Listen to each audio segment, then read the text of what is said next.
Hello everyone, a very good morning to all of you. I am Vivek and I welcome you all on official YouTube channel of Career League. तो सबसे पहले मैं बात करना चाहता हूँ, कल हमने एडवर्ब का एक टॉपिक स्टार्ट किया था जिसके बारे में मैंने बताया था कि ये काफ़ी इम्पोर्टेंट टॉपिक होता है किसी भी कॉम्पिटिटिव एग्जाम के पॉइंट ऑफ व्यू से। ठीक है, ओके। तो एडवर्ब में कल हमने पढ़ा था उसके टाइप्स जो होते हैं। तो बेसिकली हमने कल एडवर्ब के एडवर्ब के जो बेसिक चीज़ें हैं उसके बारे में कल हमने पढ़ा था। आइए तो हम फिर से स्टार्ट करते हैं एडवर्ब के बारे में, लेकिन उससे पहले एक इन्फॉर्मेशन कि कोई भी किसी भी तरह की कोई क्वेरी होती है तो आप मेरे टेलीग्राम चैनल पे मुझे आप क्वेरी पूछ सकते हैं। उसके अलावा आप इसी करियर लीग के नाम से आपको एक फेसबुक पेज है जहाँ पे भी आप अपनी क्वेरी जनरेट कर सकते हैं। ओके, तो सबसे पहले हम फिर से देखते हैं, वापस से हम एडवर्ब के इस टॉपिक पे आते हैं कि कल हमने देखा था एडवर्ब के बारे में अ वर्ड विच डिस्क्राइब वर्ब। तो बेसिकली हम जान रहे हैं कि एडवर्ब क्या होता है, जो किसी वर्ब को एडवर्ब बेसिकली एक वर्ड है जो किसी वर्ब को डिस्क्राइब करता है।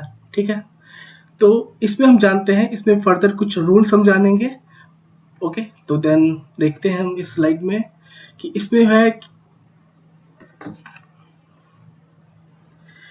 Adverb can modify verb, adverb, adjective. तो कल मैंने बताया था बेसिकली सिर्फ ये वर्ब को डिस्क्राइब नहीं करता, एडवर्ब एडवर्ब को भी कभी कभी मॉडिफाई करता है and in some cases it describes adjective as well. Okay, तो यहाँ पे एग्जांपल्स हम देखेंगे, like he always comes late. ये बेसिकली कल हमने एक टाइप पढ़ा था और एडवर्ब ऑफ टाइम, जिसमें हमने देखा था एक रेगुलर बेस था, दूसरा फ्रीक्वेंसी वाला एक बेस था। तो फ्रीक्वेंसी में जब हमने देखा था तो फ्रीक्वेंसी में कुछ वर्ड्स थे, उसमें एक ऑलवेज भी आया था। तो ये बेसिकली एडवर्ब ऑफ टाइम का एक एग्जांपल हो गया है, जिसमें कि बेसिकली हम देख रहे हैं, जिसमें ये बेसिकली इस वर्ब को डिस्क्राइब कर रहा है। ठीक है, बेसिकली ये जो एडवर्ब है ये इस वर्ब को डिस्क्राइब कर रहा है। ठीक है, देन सेकंड एग्जांपल में हम देखते हैं he runs very fast. In this case इसमें जो फास्ट जो वर्ड है और ये ऑलरेडी एक एडवर्ब है। ठीक है, इस सेंटेंस में ये जो फास्ट है ये ऑलरेडी एक वर्ब है और ऑलरेडी एक एडवर्ब है। ठीक है, और ये जो वेरी है ये भी एक एडवर्ब है। तो इस केस में हम देख रहे हैं ही रन्स वेरी फास्ट। इस सेंटेंस में हम देख रहे हैं ये जो फास्ट एडवर्ब है ये वर्ब के वेरी के द्वारा, वेरी जो कि खुद एक एडवर्ब है उसके द्वारा इसको डिस्क्राइब किया जा रहा है। फास्ट जो एक एडवर्ब का वर्ड है, ठीक है, जो कि एक एडवर्ब है वो वेरी के द्वारा डिस्क्राइब किया जा रहा है। ठीक है, देन ये जो थर्ड सेंटेंस है इसमें हम देखेंगे he is a very clever boy. इस सेंटेंस में ये जो क्लेवर वर्ड आपको दिख रहा है, ये जो क्लेवर है ये एक एडजेक्टिव है। ठीक है, तो और ये जो वेरी आपका है ये आपका एक एडवर्ब होता है। ठीक है, तो बेसिकली इस सेंटेंस में हम देख पा रहे हैं ये जो आपका क्लेवर है ये मतलब इस सेंटेंस में एडवर्ब जो है वो इस एडजेक्टिव को डिस्क्राइब कर रहा है। ठीक है, तो बेसिकली इसमें क्या था कि adverb can modify verb, adverb can modify verb, adverb and adjective as well. So he always comes late, इसमें always जो कि एक एडवर्ब है वो comes को मॉडिफाई कर रहा है, comes जो कि एक वर्ब है।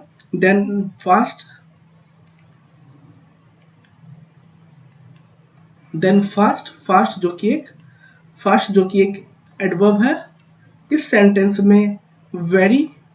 सेंटेंस में एक एडवर्ब दूसरे एडवर्ब को डिस्क्राइब कर रहा है और जो थर्ड सेंटेंस है इसमें क्लेवर एक एडजेक्टिव है और वेरी एक एडवर्ब है। तो बेसिकली इस सेंटेंस में एडजेक्टिव को एक वेरी एक दूसरे एडवर्ब के द्वारा डिस्क्राइब किया जा रहा है। ठीक है, आइए अब देखते हैं हम नेक्स्ट स्लाइड में। नेक्स्ट स्लाइड में क्या है, तो इसमें है वेरी, एक सेंटेंस, एक वर्ड है वेरी और दूसरा एक वर्ड है मच। ये दोनों एडवर्ब है एक्चुअली, बट इसमें कुछ डिफरेंसेस हैं। हम देखते हैं कि इसमें क्या डिफरेंसेस हैं। तो वेरी जो है वो प्रेजेंट, मतलब वेरी, मतलब एक सेंटेंस जिसमें हम वेरी यूज कर रहे हैं वो हमेशा प्रेजेंट पार्टिसिपल का होगा। ठीक है, उसके अलावा जब हम मच किसी सेंटेंस में यूज कर रहे हैं तो उस सेंटेंस में वो जो सेंटेंस होगा वो पास्ट पार्टिसिपल का होगा। ठीक है, उसके अलावा वेरी जो होता है वो हमेशा पॉजिटिव डिग्री का सेंटेंस बनाता है, जबकि मच जो है वो कॉम्पेरेटिव डिग्री का सेंटेंस बनाता है। इसके अलावा वेरी की एक और स्पेशलिटी है, लाइक वेरी जो है वो हमेशा वो सुपरलेटिव डिग्री के साथ यूज होता है। इसके अलावा एक और रूल है जिसमें कि वेरी मच एक साथ आता है और साथ साथ वो कॉम्पैरेटिव डिग्री के साथ यूज होता है। मतलब एक केस है, मतलब इन सारे केसेस के अलावा एक दूसरा केस है जिसमें वेरी और मच दोनों साथ आते हैं और वो सेंटेंस जो होता है उस सेंटेंस में कॉम्पैरेटिव डिग्री हम यूज करते हैं। ठीक है, तो आइए हम मतलब एग्जांपल्स के थ्रू देखते हैं। एग्जांपल्स में दिया गया है she is very much tired. Okay, तो ये जो आप ये सेंटेंस आप देख रहे हैं, इसमें जो इज दिया हुआ है ये बेसिकली ये आपका प्रेजेंट पार्टिसिपल का एक सेंटेंस दिख रहा है। तो अकॉर्डिंग टू इज, ये आप इसके अकॉर्डिंग टू इज ये प्रेजेंट पार्टिसिपल है, that's why in this sentence very will be use. तो मच जो है, मच का जो यूज है ये गलत हो जाएगा और ये जो वेरी दिया गया है ये आपका करेक्ट हो जाएगा। ठीक है, इसके अलावा जो सेकंड सेंटेंस है, इस सेकंड सेंटेंस में हम देखते हैं, इस सेंटेंस लिखा गया है she was very much tired. ठीक है, तो इस सेंटेंस में क्या हो गया, आपका ये जो वॉज दिया गया है ये वॉज आपका पास्ट पार्टिसिपल के लिए बेसिकली यूज होता है। ये एक हेल्पिंग वर्ब है जो कि आपका पास्ट पार्टिसिपल के लिए यूज होता है। ठीक है, इसलिए इस अकॉर्डिंग टू वॉज यहाँ पे वेरी रॉन्ग हो जाएगा और ये जो आपका मच का जो यूज किया गया है ये आपका करेक्ट हो जाएगा। इसके अलावा वेरी सुपरलेटिव डिग्री जो है इसमें हो जाएगा, देखिए he is the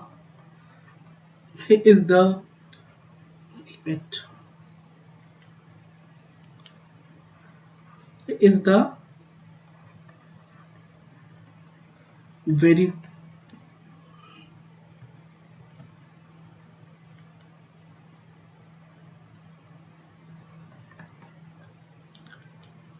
he is the very best boy. ठीक है, इसमें जो हो जाएगा आपका he is the very best boy. Very इसलिए लगा मतलब ये एक सुपरलेटिव, बेस्ट जो है ये एक सुपरलेटिव डिग्री है। ठीक है, और मतलब रूल में जो हमने देखा है कि यहाँ पे सुपरलेटिव डिग्री के साथ वेरी का यूज भी हम कर सकते हैं।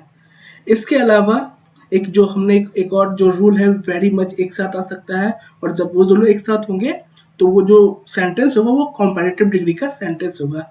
जैसे एक सेंटेंस बन सकता है, जैसे उस सेंटेंस में हम वेरी मच बेटर यूज कर सकते हैं। ठीक है, जैसे गुड के लिए गुड का बेटर,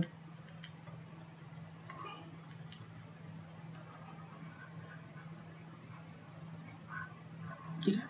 ओके, तो इस वेरी मच कंपैरेटिव के लिए हम वेरी मच बेटर यूज कर सकते हैं। ठीक है, वेरी मच लकियर यूज कर सकते हैं एलयूसी के। ओके, तो बेसिकली वेरी और मच में बेसिकली यही डिफरेंस है कि वेरी के साथ हमेशा प्रेजेंट पार्टिसिपल का सेंटेंस बनता है, मच के साथ हमेशा पास्ट पार्टिसिपल का सेंटेंस बनता है। वेरी हमेशा पॉजिटिव डिग्री का सेंटेंस बनाता है, जबकि मच जो है वो आपका कॉम्पैरेटिव डिग्री का सेंटेंस बनाता है। ये पार्टिसिपल जो ये गलती से लिखा गया है, ये एक्चुअली यहाँ पे इस पार्टिसिपल के लिए यहाँ पे यूज हो गया है। खैर इसको इग्नोर करते हैं। तो वेरी के साथ वेरी जो सेंटेंस बनाएगा वो पॉजिटिव डिग्री का होगा, मतलब जिस सेंटेंस में मतलब वेरी जिस सेंटेंस में यूज हो रहा है वो हमेशा पॉजिटिव डिग्री का होगा, और मच जिस सेंटेंस में यूज हो रहा है वो कंपैरेटिव डिग्री का होगा। ठीक है, उसके अलावा वेरी सुपरलेटिव डिग्री के लिए हमने देख लिया लाइक कि he is the best boy, और वेरी मच कंपैरेटिव के लिए हमने देख लिया कि हमेशा मतलब जब भी वेरी मच एक साथ आएगा तो यहाँ पे जो बेटर जो कि कंपैरेटिव डिग्री का एक वर्ड है वो गुड बेटर, ओके, तो ये बेटर है वही कंपैरेटिव डिग्री है, तो वेरी मच के साथ हमेशा कंपैरेटिव डिग्री का यूज होगा। ठीक है, आइए नेक्स्ट स्लाइड में देखते हैं। तो यहाँ पे हमने देखा टू टू, तो टू टू बेसिकली कुछ सेंटेंस होते हैं जिसमें टू और टू दोनों आते हैं।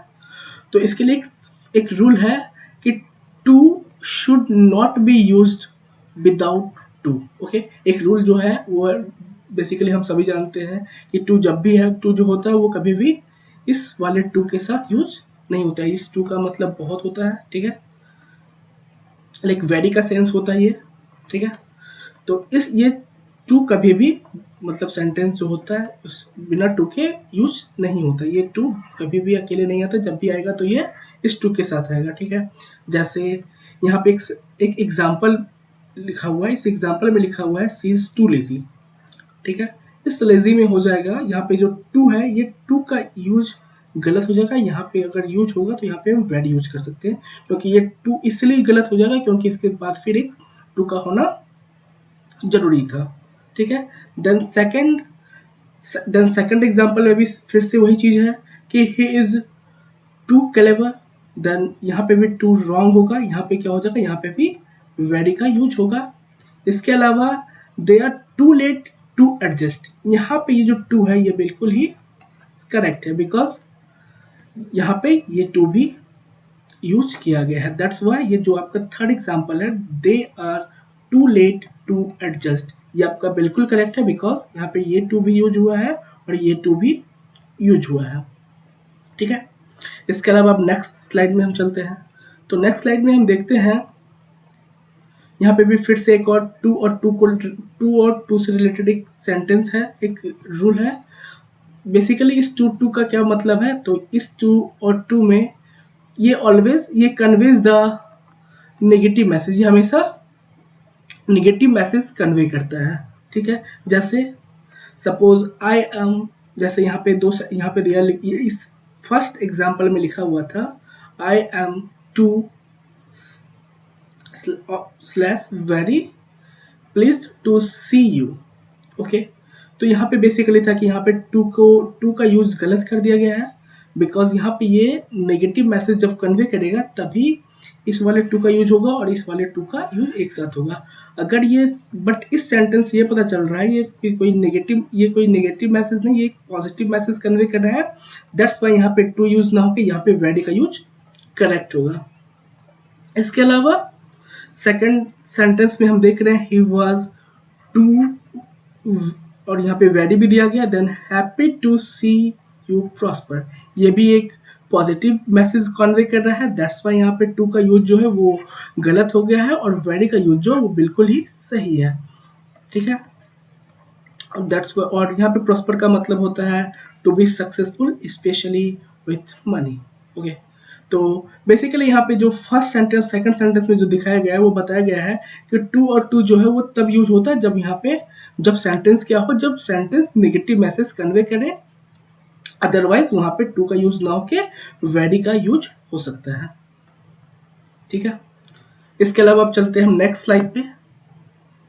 तो नेक्स्ट स्लाइड में दिया गया है एज के बारे में, एज जो कि एक एडवर्ब है। ठीक है, एज जो कि एक एडवर्ब है, तो आइए इसके बारे में जानते हैं कि द फॉलोइंग वर्ब्स, ये सारे जो वर्ब्स दिए गए हैं इन वर्ब्स के बारे में बताया गया है कि the following verbs should not be followed by adverb as, मतलब जब भी ये सारे वर्ब यूज होंगे, बेसिकली जब एडवर्ब का जो डेफिनेशन होता है कि a word which describes verb, मतलब एक वैसा वर्ड जो कि किसी वर्ब को डिस्क्राइब करता है वो एडवर्ब होता है। बट इसमें क्या है कि यहाँ पे जो एडवर्ब है या एज जो एडवर्ब है ये कभी भी ये सारे जो वर्ब है इनके साथ यूज नहीं हो सकता है, बिकॉज एक रूल है। ओके, सो इसमें जो पहला एग्जांपल हम देखते हैं like she called him as a fool, तो यहाँ पे एज का जो यूज है ये बिल्कुल ही गलत होगा, ये बिल्कुल गलत हो जाएगा, ये सेंटेंस गलत हो जाएगा। अगर यहाँ पे एज लगा है तो ये सेंटेंस गलत हो जाएगा, और अगर सेंटेंस को हम अगर हम सेंटेंस को हटा देते हैं तो ये हो जाएगा सी कॉल्ड हिम अ फूल, ये बिल्कुल ही करेक्ट होगा। ठीक है, इसके अलावा जो नेक्स्ट एग्जांपल इसमें लिखा गया है, she was appointed as the manager of our club. Okay, तो यहाँ पे भी एज जो है वो बिल्कुल ही गलत हो जाएगा, और यहाँ पे एज दिया गया है इसलिए यहाँ पे द दिया गया, अदरवाइज अगर यहाँ पे जे हटाते हैं तो इस द को भी हमें हटाना पड़ेगा।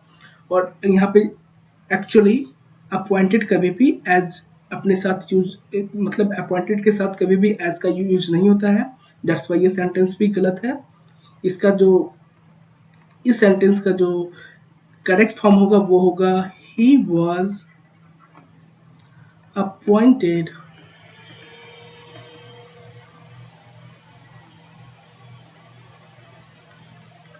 he was appointed manager. Okay, he was appointed manager, he was appointed manager of the club. Okay, तो फिर नेक्स्ट एग्जांपल हम देखते हैं she was selected as accountant of our club. ये सेंटेंस भी गलत है, बिकॉज सेलेक्ट जो यहाँ पे सेलेक्ट भी है वो भी एक ऐसा वर्ब है जिसके साथ कभी भी एस नहीं आता है। ठीक है, तो ये सेंटेंस भी आपका गलत है। ठीक है, इसका करेक्ट फॉर्म हो जाएगा सी वॉज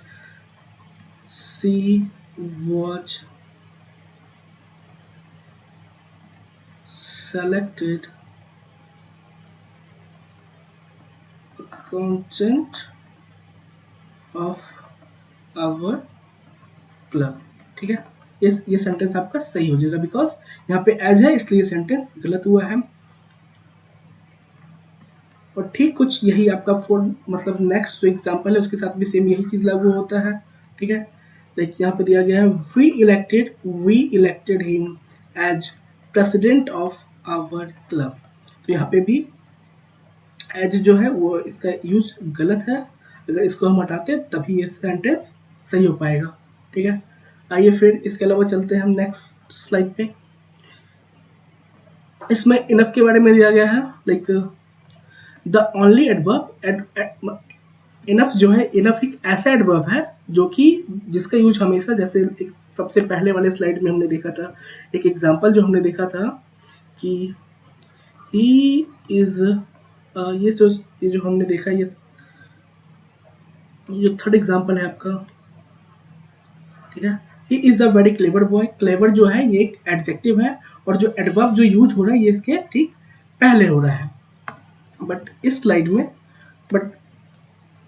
इनफ एक ऐसा एडवर्ब है जो कि एडजेक्टिव के बाद यूज होता है, जैसे ओके, तो जैसे she is enough intelligent to deal with. Okay, she is enough intelligent to deal with, but यहाँ पे इसका जो करेक्ट फॉर्म हो जाएगा वो हो जाएगा she is intelligent enough to deal with.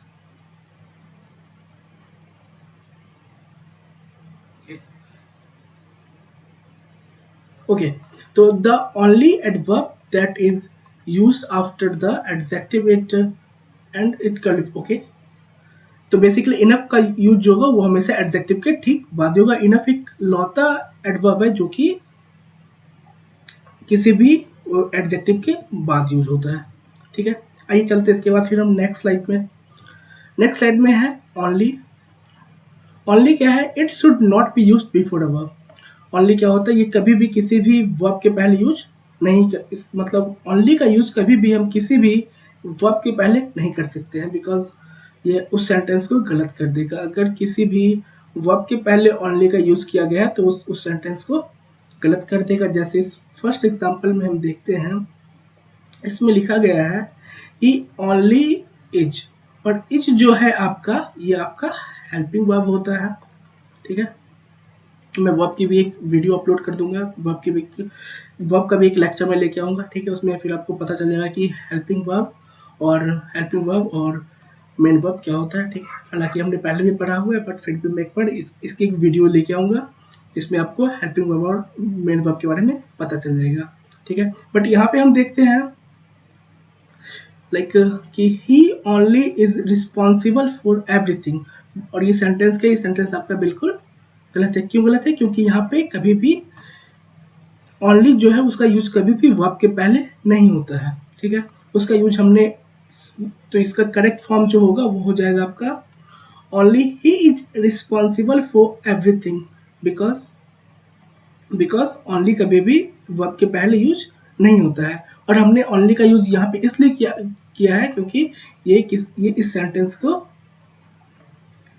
Exact meaning देता है। अदरवाइज कहीं और यूज करते तो फिर इस सेंटेंस का मतलब ही कुछ और हो सकता था, ठीक है। So only he is responsible for everything, because सिर्फ वही है जो कि सब कुछ के लिए जिम्मेदार है, ठीक है। नेक्स्ट क्वेश्चन है, नेक्स्ट एग्जाम्पल है, she only can be cured by a surgical operation.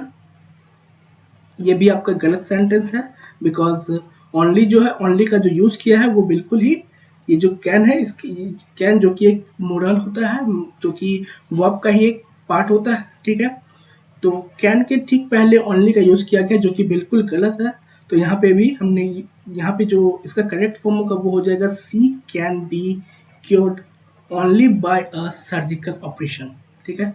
तो यहाँ पे हम देख रहे हैं कि यहाँ पे ओनली हमने एकदम बिल्कुल शुरू में लगाया है, और यहाँ पे ओनली हमने यहाँ मतलब इस वाले वर्ब के बाद लगाया है, ठीक है। But this is not wrong, because यहाँ पे ओनली का यूज एक एग्जैक्ट मीनिंग देता है, ठीक है। आई होप आप लोगों को अब तक सारी चीजें क्लियर होगी, ठीक है।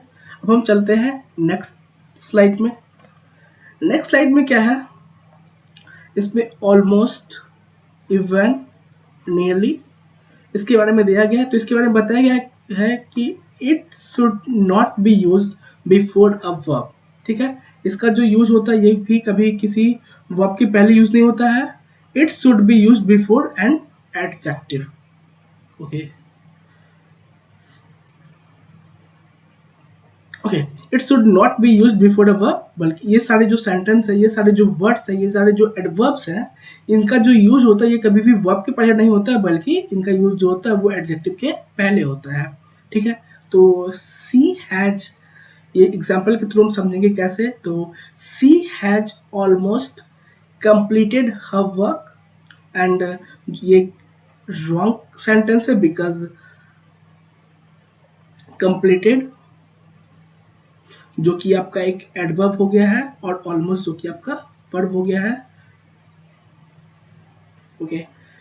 तो यहाँ पे basically it should not B use before, और यहाँ पे रूल में कहा गया है लाइक कि जो ऑलमोस्ट जो कि आपका एक ऑलमोस्ट जो कि एक एडवर्ब है, वो कभी भी किसी भी वर्ब के पहले यूज नहीं हो सकता है। तो इसलिए इसका जो करेक्ट फॉर्म होगा इसमें होगा ही she has completed almost her work, because ये जो ऑलमोस्ट ये एडवर्ब है, और कंप्लीटेड के ठीक बाद है, क्योंकि कंप्लीटेड एक वर्ब है, ठीक है। और अकॉर्डिंग टू रूल ऑलमोस्ट कभी भी वर्ब के पहले यूज नहीं हो सकता है, ठीक है। तो नेक्स्ट एग्जांपल देखते हैं, he can not even right simple English. ये भी आपका रॉन्ग है, बिकॉज इवन जो होता है ये एक आपका एडवर्ब है, जो कि किसी भी वर्ब के पहले यूज नहीं हो सकता है, ठीक है। तो ही कैन, तो इसका करेक्ट फॉर्म होगा आपका he can not right even simple English, okay. तो आइए फिर, आई होप यहाँ तक आपको सारा कुछ क्लियर होगा। चलते हैं हम नेक्स्ट स्लाइड। नेक्स्ट स्लाइड में आपका एक दो एडवर्ब ये है, यहाँ पे रिसेंटली और शॉर्टली के बारे में डिफरेंस है बेसिकली। तो रिसेंटली और शॉर्टली काफ़ी हद तक सेम लगते हैं, जब हम किसी सेंटेंस में सुनते हैं तो हमें लगता है ये चीज़ें काफ़ी सेम होगी, बट ये चीज़ें थोड़ी अलग है। बिकॉज एक जो है एक प्रेजेंट फॉर्म होता है रिसेंटली, जो कि एक प्रेजेंट फॉर्म है, शॉर्टली जो कि फ्यूचर, मतलब जो कि फ्यूचर को डिनोट करता है, फ्यूचर को दर्शाता है, और रिसेंटली जो है वो आपका प्रेजेंट फॉर्म, प्रेजेंट में के लिए यूज होता है, प्रेजेंट सेंटेंस के लिए यूज होता है, ठीक है। आइए इसको हम एग्जाम्पल के थ्रू समझेंगे। जैसे एक सेंटेंस है, recently we will be we will be opening our new branch. तो ये सेंटेंस जो है आपका, ये सेंटेंस आपका गलत हो गया। क्यों गलत है? क्यों गलत हो गया ये सेंटेंस? बिकॉज ये रिसेंटली जो है वो हमेशा प्रेजेंट, मतलब प्रेजेंट वाले सेंटेंस के प्रेजेंट टेंस का जो फॉर्म होता है उसके पहले आपका शॉर्टली का, उस सेंटेंस में आपका शॉर्टली का यूज होता है। और विल जो है ये आपका फ्यूचर टेंस का एक सेंटेंस है, ठीक है। ओके, तो यहाँ पे इस सेंटेंस में यहाँ पे शॉर्टली का यूज होगा, और अगर शॉर्टली का यूज करते हैं तो ये सेंटेंस बिल्कुल ही करेक्ट हो जाता है, ठीक है। उसके अलावा नेक्स्ट एग्जाम्पल जो है, उसके अलावा जो नेक्स्ट एग्जाम्पल है इसमें है shortly we have opened a new restaurant. तो यहाँ पे भी ये सेंटेंस बिल्कुल ही गलत है, बिकॉज शॉर्टली जो है ये हमेशा फ्यूचर को दर्शाता है, बट यहाँ पे जो है ये बेसिकली ये प्रेजेंट की बात हो रही है यहाँ पे। तो यहाँ पे रिसेंटली का यूज होगा, recently we have opened a new restaurant. Okay, I hope यहाँ तक आपको क्लियर होगा। अब हम चलते हैं नेक्स्ट स्लाइड पे। नेक्स्ट स्लाइड में भी दो रूल है। एक रूल है आपका else is followed by but. Else का जो यूज होता है वो हमेशा बट को फॉलो करता है।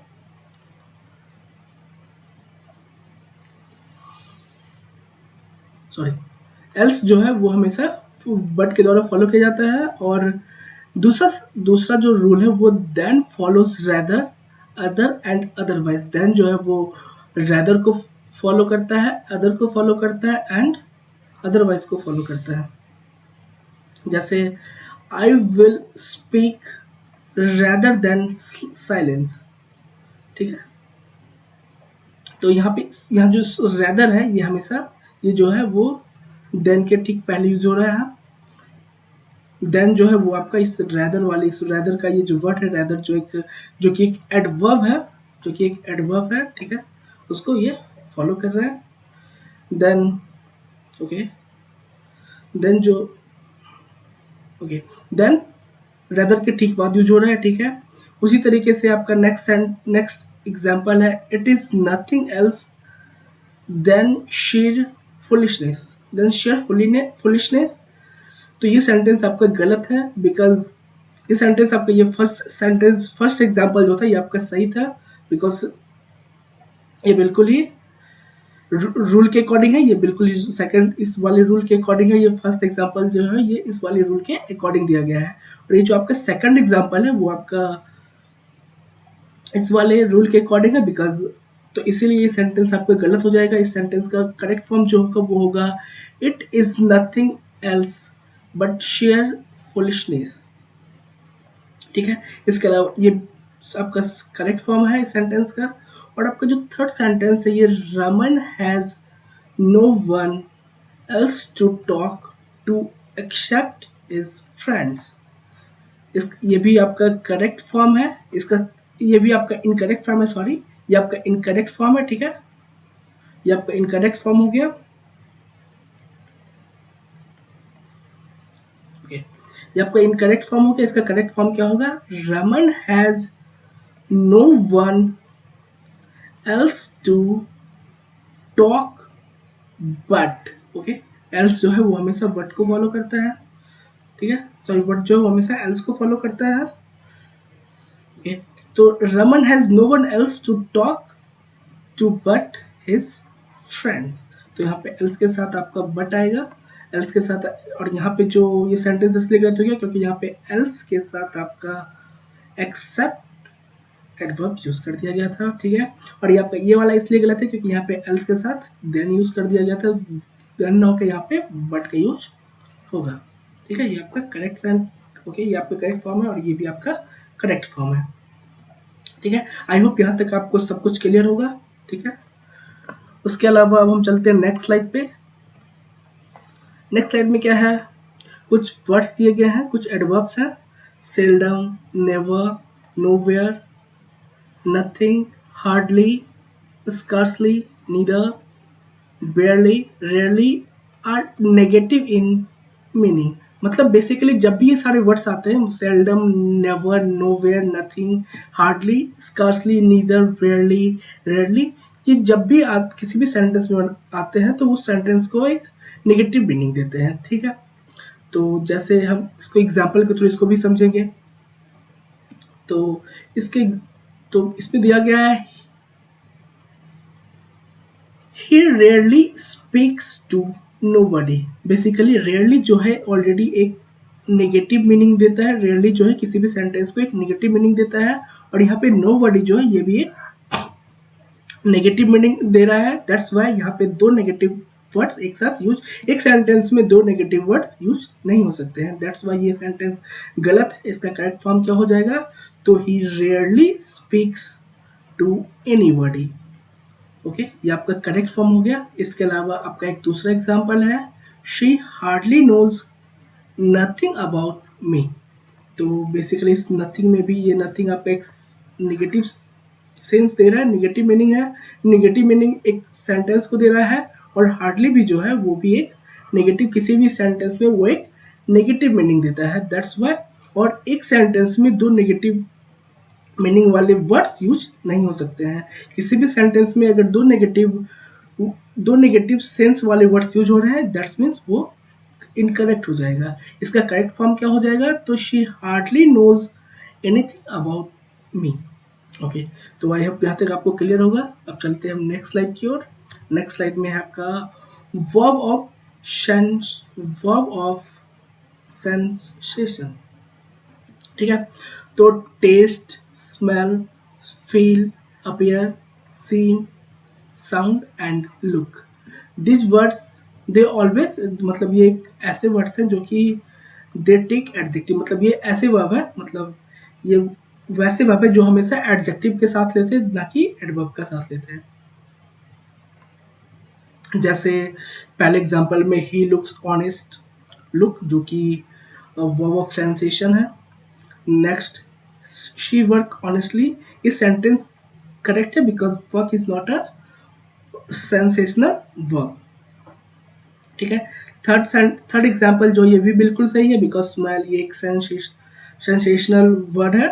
एंड फोर्थ एग्जांपल जो है ये भी बिल्कुल करेक्ट है, बिकॉज हर्ट जो ये कोई सेंसेशनल वर्ड नहीं है। So basically taste, smell, feel, appear, seem, sound and look, ये वर्ड्स जब भी यूज होते हैं तो हमेशा एडजेक्टिव का साथ लेते हैं, एडजेक्टिव के साथ अपीयर होते हैं। अदरवाइज ये कभी भी किसी भी एडवर्ब के साथ नहीं आते, not adverb after them. Okay, इसके साथ, इनके बाद साथ कोई भी, मतलब एडवर्ब जो होता है इनके कभी भी बाद में यूज नहीं होता है। यहाँ पे इनके बाद ऑनेस्ट आया, ऑनेस्ट एक एडजेक्टिव होता है, ठीक है। ये ऑनेस्टी, यहाँ पे ऑनेस्टी एक एडवर्ब है, ठीक है, ऑनेस्टी एक एडवर्ब है, बट ये जो वर्क है ये आपका सेंसेशनल वर्ड नहीं है। उसके बाद ये बैड जो है ये आपका एडजेक्टिव है, तो यहाँ पे एडजेक्टिव है, यहाँ पे एडवर्ब इसलिए नहीं हुआ है क्योंकि स्मेल जो है वो वर्ड ऑफ सेंसेशन है। उसके अलावा हर्ट जो है ये भी कोई, मतलब वर्ड ऑफ ये सेंसेशनल वर्ड नहीं है, और बैडली आपका जो हो गया वो आपका एक एडवर्ब है, ठीक है। तो ठीक है, तो आई होप कि आपको जो भी चीज़ें मैंने आज एडवर्ब में जो भी चीज़ें मैंने करवाई है, आई होप सारा सब कुछ आपको क्लियर होगा। इसके अलावा अगर कुछ, मतलब कोई क्वेरी होती है, कुछ समझ में नहीं आता है, तो आपको ये मेरा टेलीग्राम चैनल है जहाँ पे आपको पीडीएफ इसकी मिल जाएगी, जहाँ पे आपको इसकी पीडीएफ मिल जाएगी। उसके अलावा यहाँ पे ये हमारा करियर लिंक का ऑफिशियल फेसबुक पेज है, तो कोई भी अगर क्वेरी होती है तो आप यहाँ पे आस्क कर सकते हैं। ओके, इसके अलावा यहाँ पे भी आप अपनी क्वेरी जनरेट कर सकते हैं। इसके अलावा हमारी मैथ की क्लासेस चल रही है जो कि काफ़ी बेनिफिशियल है एसएससी और एनटीपीसी के एस्पायरेंट के लिए। तो प्लीज़, तो for watching all those videos, please subscribe my channel and share this video. Thank you so much.